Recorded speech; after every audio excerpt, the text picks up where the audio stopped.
കഴുത്തുകൾ വെട്ടി താഴെയിട്ട കബദ്ധങ്ങളുടെ വിരലുകൾ വെട്ടുന്നതിന്റെ ലോജിക്ക് എന്താണ്? ആ ജഡങ്ങളുടെ വിരലുകളും വെട്ടി മുറിച്ചു കളയേണ്ട ലോജിക്ക് എന്താണ് ഇന്ന് വരെ ഞാൻ ചോദിച്ചിട്ടുണ്ട്. പെരടിക്കന്നെ വെട്ടണന്റെ ലോജിക്ക് എന്താന്ന് പറഞ്ഞെന്ന് ഒരാള്, ഒരു മൗലവി. ഒറ്റ വെട്ടിന് ചാകാനാണ്. അതെന്താ മാഷ ഈ പെരടിക്കന്നെ വെട്ട? അത് ഒരൊറ്റ വെട്ടിന് ചാകാനാണ്. വെട്ടിക്കോളി, ഞമ്മക്ക് കുഴപ്പമില്ല. പക്ഷെ ആ ബുക്ക് കൂട്ടി വെക്കും ദയവ് ചെയ്തിട്ട്. ഈ ലോകത്തിന് അപകടമാണ് ആ പുസ്തകം. ഈ ജനങ്ങൾ ഈ ബുക്കില്ലെങ്കിൽ സുഖമായി ജീവിക്കും അല്ലേ?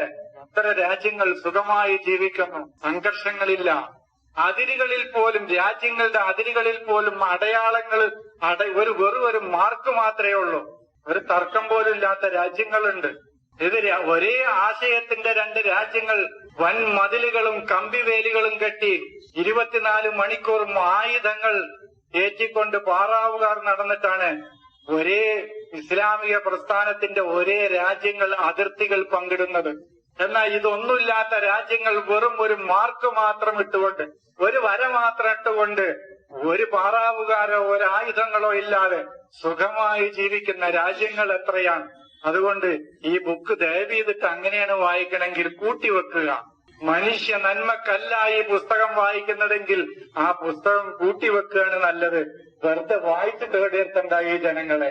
പുസ്തകം കൂട്ടിവെച്ചോളി, അതാ നല്ലത്. ആളെ കൈവിരല് വെട്ടാനാണെങ്കിൽ അതാണ് ബനീൻ എന്ന് പറഞ്ഞാൽ അതാണ് ബനീൻ.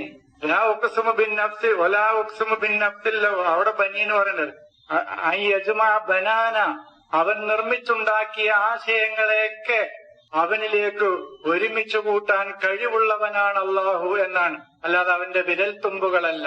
അത് എപ്പോഴാണ് അവനിലേക്ക് ഒരുമിച്ചു കൂടുക? അവൻ ഖിയാമത്ത് നാളിലെത്തുമ്പോൾ.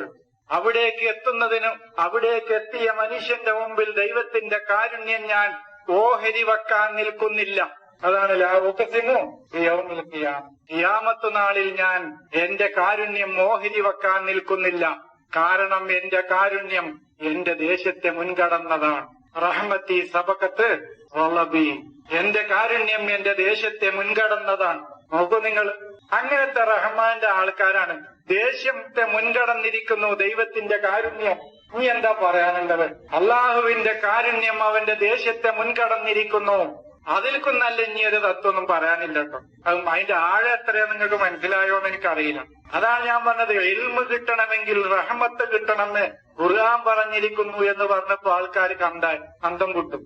അള്ളാഹുവിന്റെ ഇൽമ് കിട്ടണമെങ്കിൽ റഹ്മത്ത് ആദ്യം കിട്ടണം. റഹ്മത്ത് കിട്ടിയവനെ ഇൽമ് കിട്ടൂ, ഇൽമ് കിട്ടിയവനെ മഹബത്ത് കിട്ടൂ, മഹബത്ത് കിട്ടിയവനെ മന്ദിക്ക് കിട്ടൂ, മന്ദിക്ക് കിട്ടിയവനെ ഇൻസാനിയത്ത് കിട്ടൂ. ഇതാണ് ഇസ്ലാം കാര്യം 5. ഞാൻ പറഞ്ഞത് ഇസ്ലാം കാര്യം 5 ഇതാണ്. എന്റെ ഇസ്ലാം കാര്യം ഇതാണ്. കാരുണ്യം കിട്ടണം മനുഷ്യന്. അത് കിട്ടിയാൽ ദൈവത്തിന്റെ ജ്ഞാനം കിട്ടും. അത് കിട്ടിയാൽ അൽക്കൈത്തു ഇലൈക മഹബത്തം മിന്നി, എന്നിൽ നിന്ന് എന്റെ മഹബത്ത് ഞാൻ നിനക്ക് ഇട്ടു തന്നു എന്ന് മൂസയോട് പറഞ്ഞു. മഹബത്ത് കിട്ടും. മഹബത്ത് കിട്ടിയാൽ മന്ദിക്കു തൈറ് കിട്ടും. യുക്തിജ്ഞാനവും യുക്തിബോധവും അവന് കിട്ടും.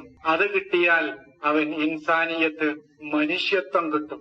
അതാണ് ബുനിയൽ ഇസ്ലാമു അലാ ഖംസിൻ. 5 ഇസ്ലാം കാര്യം. ഇതാണ് 5 ഇസ്ലാം കാര്യം.